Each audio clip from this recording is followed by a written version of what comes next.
عزوز سلامتنا تقبلونا إذا زينات تقرنيا 24 يوتيوب شانل تخطاتلتي كما يتصنحوا نلوم على زحارنا يوم زيناتات بخمس السعب كغرب يوم حبيركم ناتصنحوا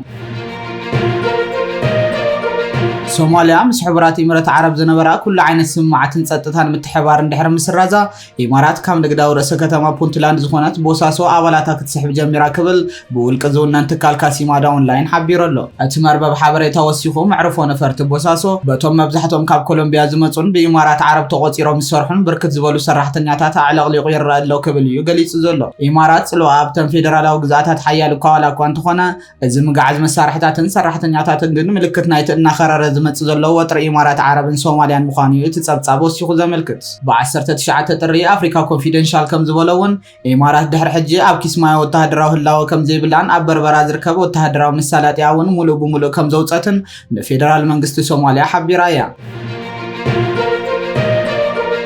از كم زيلن كله أبز قرباوان حدا وصاتنيا تمارامارن كيلان عالم لخاو زمدناتاتن بوليتيكان ناب إيرترا بتحزنا برخوينو كابتها هاجر مستملسة زوجون تعذبتاتو بزتقالة تنتناجن نسب مزي إيرترا قد تعيز ركب دكتور ويليام غورلاي أب حدا ناس مع خنزينا أب زسفورة صحف بقندون أب تاب قرن أفريقيان سلالي زلوا دبنا خيناس زت كورخوينو أنت خوانا نجرا من قدون هلو كونتات إيرتران حدش كينات أب هاجر كسعب وزخل سلوان بمهدسات زغربات حستو كاب من قصدي إيرترا سفيح جبر ملس تواهبه ولا وداتا نايت زحلف عمتنا بتها هاجر زبصح غورلاي حتتو بتعزارب زلو ጉዳይ ቀይሕ ባህርን ድሌታትን ሃቀነታትን ኢትዮጵያ ዝፍልም ኮይኑ ኣብ ቀይሕ ባህሪ ጂኦፖለቲካዊ ረስኒ ያርጋለው በመባል እቲ ኣብ አውስትራሊያዊ ዩኒቨርሲቲ ሞናሽ ተሓጋጋዚ ፕሮፌሰር እታን ኤርትራዊት ወደብ ዓሰብ ይግባን ዩቲብል ዘላ ኢትዮጵያ ነታደቃ ጎረቤታ ኤርትራ ተፈራራሐላ በመባልዩ ንጠንቀናይት ስጋት አስፊረው ዘሎ መራሕቲ ኢትዮጵያ ኣብ ዝሓለፈ ዓመታት ዘበገሱዎ ጉዳይ መሰል ተጠቃምነትን ዋንነትን ኣፍደገ ባህሪ ኣብ ሞንጎ አዲስ አበባን አስመራን ከቢድ ወጥራ ሲዒቡ ምህላው ድማ ዓለም ሙሉ ዝፈልጦ ጉዳይ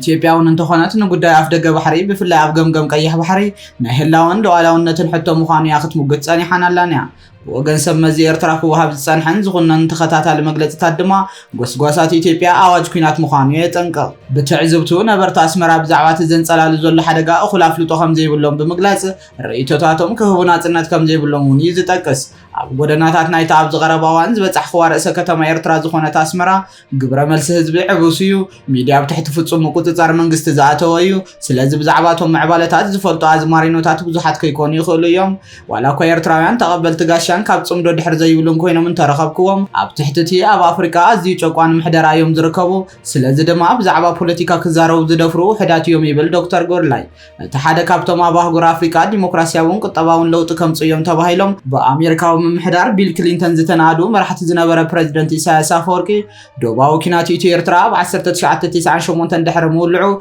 زبده هو مرحتن تقاومتن كومون غازيطنياتاتن بمسار نعم ملك غصو كم زمرحيو ابت كونزرفيشن زتباهله معكن زينا زوصوتن تنازه ملكت إساياس حزب ማእከል ፖለቲካ خغبر ልዑል ተስፋ ነይሩ ከምዛ ዓይነት ተስፋ ግን መሰረት አይነበሮን ግዱድ ሃገራዊ ወታደራዊ አገልግሎቱን ነታ ሃገር ንምቁጽጻር ከመሳለል ከም ዝጥቀመሉን ይዝሙጉት ድሕረ ዶባው ኪናት ናብ ገደብ አልቦ ዝተቀየረ ሃገራዊ አገልግሎት ቀንድ ጠንቅ ዋሕዚ አማይታ ሸሓት ኤርትራውያን ስደተኛታት ኮይኑ ይዝርከብ ጽልዋ ምልካው መግዛቲ ንበጽሕ ንጹርዩ ኣብ መላእታ ሃገር ቀልዑ ምናልባቱን ዘስገ ወታደራዊ ህላወሎ ንድኹም ምሕደራ ዘቃልሕ ምልክታቱን ኣፈቀዱ ይዝርከብ ምስ ኢትዮጵያ ተፈጢሩ ዘሎ ወጥሪ ኣብ ግምት ብምታው ወታደራዊ ድልውነትን ሃገራዊ ሓድነትን ኣድላይ ምዃኑ ሓደ ኤርትራዊ ተዛሪቡን ይብል እቲ ነቲ ታሪክ መግዛትን ተጋድሎ ናጽነትን ኤርትራ ዝተንከፈትን ተና ውሽጣዊ ማሕበራዊ ጥምረት ህዝቢ ከም ዘሎ ዘመስከረ እቲ ፕሮፌሰር በዚ ዘላቶ ኤርትራ ሓድሽ ኩናት ክትጻወር ከም ዘይትኸለውን ይወሲኹ ዝእምት ኩናት እንደገና እንተተወሊዑ ውጽኢቱ እንታይ ከም ዝኸውን ንጹር ኣይኮነን ኣብዚ ግዜ እዚ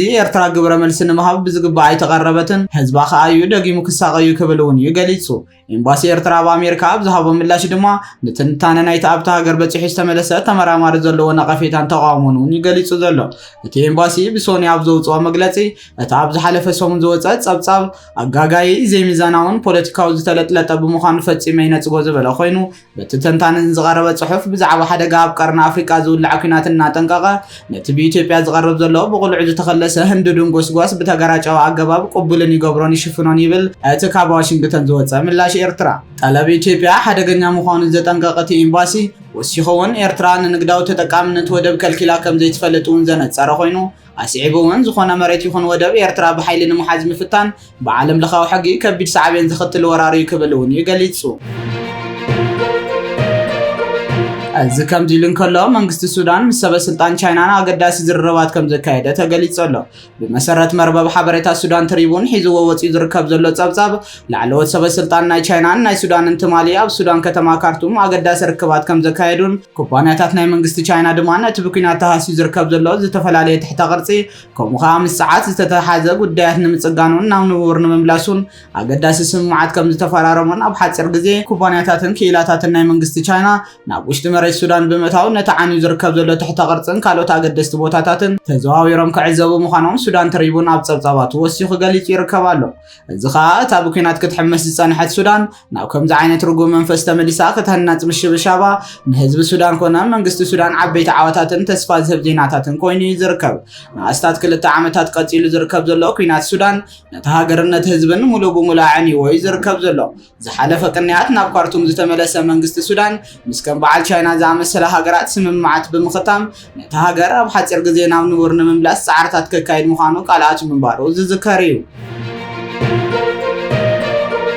بخالو وغن دما سعود عربن زوباو موادادرت هند زخونت باكستانن اب زحلفه مسكرم استراتيجيكاو سممع حدحداو مكلخال دحر مفررامن امارات مس هند وعلى مكلخال وقعون مغبار كم تسمع مع تغليصو دحرت مراح حبرات امارات عرب اب هند زغبرو ناي سراح عودت قداماي مينستر هندي ناريندرا مودين بريزيدنت امارات عرب شيخ محمد بن زايد ال نهيان اب زتراخبلو كلتين هاغرات اب حيالو كلتياو سممعات اب كم مكلخال هوا صعاتن دحننتن مغبن وفر متحبارن زركوبم صلاتات كم زتفرارم تغليصو امونغو كلتين هاغرات بزعبا استراتيجيكاو محزنات مكلخال زملكت سند بمكتل قداماي مينستر غدايات وصان شيخ عبد الله بن زايد ال نهيان مينستر غدايات وصان هندي اس جاشانكاران كم زتلاواوطو صبصابات معخنات زينا هندي افليطوم صحافه غدايات وصان هندي فيكرم نسري دحر تتمالسوني 19 طر نغازيتኛታት زهابو مغلصي تناي سممع سندات هندي ابزواو ግጭታት ተሳትፎ ከም ዘለዋ ዘመልከት ከም ዘይኮነ አስሚሩሉ እዚ መፍረራም እዚ سعود عربን ዞባው መዋዳድርቲ ህንዲ ዝኾነት باكستانن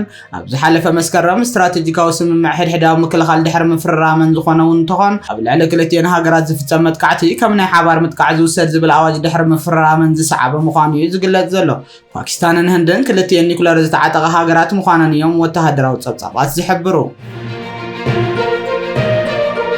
እዚ ከምዚ ኢሉ እንከሎ ኣሜሪካን መራሕቲ ኣዲስ ኣበባን ሱዳንን ግብፅን ስምምዓት ንምግዳድ ሓቀኛ ናይ ጸቕጢ መሳርሒታት ንኽጥቀም ትጽቢት ከም ዝግበር ተገሊጹ ኣሎ። እቲ ንኢትዮጵያ ከም ዕድላትን ጽልዋን ዞባዊ መርገጽን ተባሂሉ ኣብ ዕዳጋ ዝቐርብ ዘሎ ኣብ ክውንነትን መንግስቲ ኢትዮጵያ ናይ ምውዳቕን መንገዲ ነቲ ሃገር ናብ ናይ ምጽዋር ዓቕማን ላዕሊ ኣብ ግጭታት ምትሕዋስ ዘእቱ ከም ዝኾነ ተገሊጹ ኣሎ።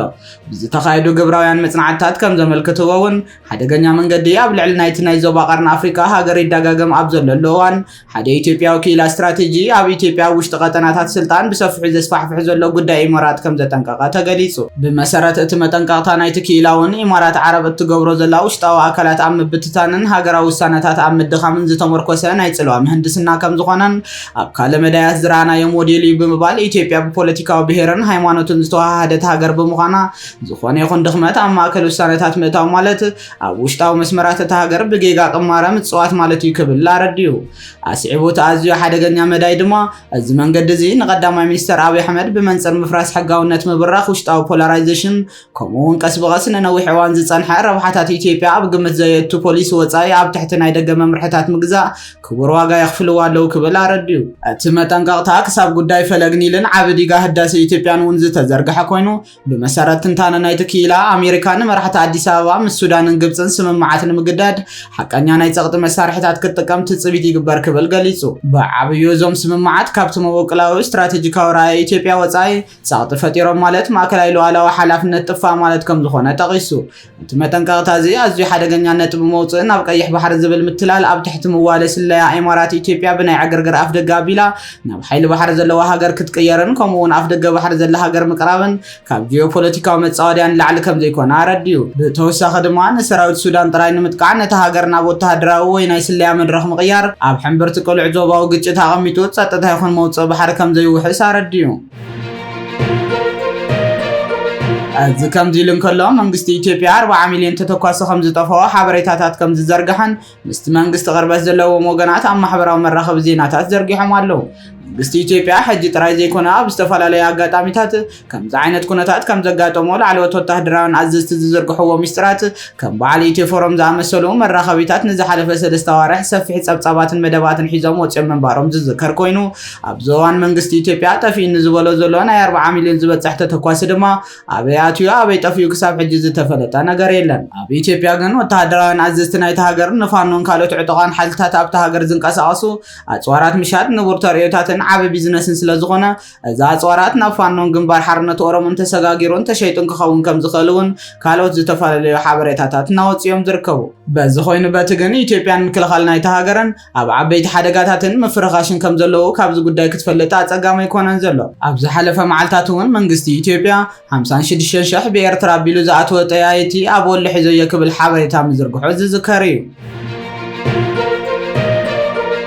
ኣብ መወዳእታ ዜና መስዋእቲ ገዲም ተጋዳላይ ካፕቴን እምባቆም ኪዳነ ዘርአ ሃዋርያት ብ18 ጥሪ ኣብ መበል 73 ዓመት ዕድሜኡ ብሕማም ከም ዝተሰውአ ጋዜጣ ሓዳሲ ኤርትራ ሓቢራ ኣላ። ኣብ 1971 ናብ ተጋድሎ ሓርነት ኤርትራ ዝተሰለፈን ኣብ 1991 ድማ ናብ ህዝባዊ ሓርነት ኤርትራ ዝተጸንበረን ተጋዳላይ እምባቆም ቅድሚ ናጽነት ኣብ ተዋጋኢ ሰራዊት ህዝባዊ ምምሕዳር ጸጥታ ከምኡውን ወኪል ቤት ጽሕፈት ተጋድሎ ሓርነት ኤርትራን ስሙር ውድብን ኣብ ከሰላ ድሕሪ ናጽነት ድማ ኣብ ክፍሊ ወተሃደራዊ ስለያን ምምሕዳር ህዝባዊ ሰራዊትን ተመዲቡ ብዝተፈላለየ ጸፍሕታት ሓላፍነት ንህዝቡ ብተወፋይነት ዘገልገለ ሓርበኛ ምዃኑ እውን እያ እታ ጋዜጣ ወሲኻ ገሊጻ። ስወ ካፕቴን እምባቆም ኪዳነ በዓል ሓዳርን ኣቦ 8 ደቅን ኮይኑ ስነ ስርዓት ቀብሩ ድማ ብ19 ጥሪ ሰዓት 8 ንግሆ ኣብ መካነ መቃብር ሓርበኛታት ከረን ተፈጺሙ እዩ።